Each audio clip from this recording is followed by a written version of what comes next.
எமது அரசாங்கமானது வடபகுதியில் அதிகமான கரிசனை கொண்டிருக்கிறது. எமது நாட்டின் ஜனாதிபதி அவர்களும் அங்கே வரும்போது உணர்ந்து கொண்டார்.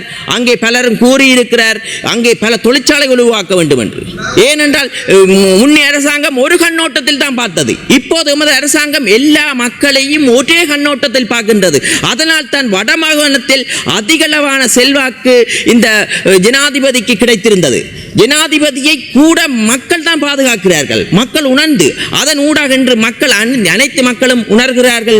இது இலங்கை என்பது தமிழ் சிங்கள அனைவருக்குமான நாடென்றது.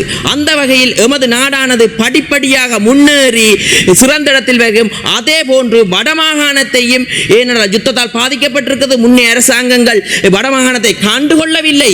ஆனால் எமது அரசாங்கம் வடமாகாணத்துக்கு கூடுதலான நிதியை ஒதுக்கி அதிகளவான தொழிற்சாலை உருவாக்கி அங்க பகுதி மக்களையும் ஏனைய பிரதேச மக்கள் போல் கண்காணித்து சிறந்த முறையில் பொருளாதார அபிவிருத்திக்கு மேற்கொள்கிறது. இவ்வாறான தொழிற்சாலை ஏற்படும் போது அங்கே இருக்கும் வறுமைகள் குறையும் போது அரசாங்கத்துக்கான சுமைகளும் குறையும் எதிர்காலத்தில். ஏனென்றால் எவரும் தன் கையால் குத்துக்கரணம் அடிக்கத்தான் யோசிப்பார்கள், யாரிடம் கையேந்த.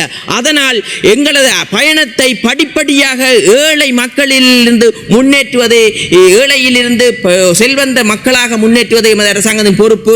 அந்த வகையில் இப்போது வறிய மக்களை உருவாக்கியவர்களுக்காக நாங்கள் அஸ்வச கொடுப்பனங்களை நீடித்திருக்கோம், காலத்தை நீடித்திருக்கோம். எதிர்வரும் காலத்தில் எமது பிரதேசமானது வறுமையிலிருந்து நீங்கும் என்று கூறிக்கொண்டு விடைபெறுகிறேன். நன்றி, வணக்கம்.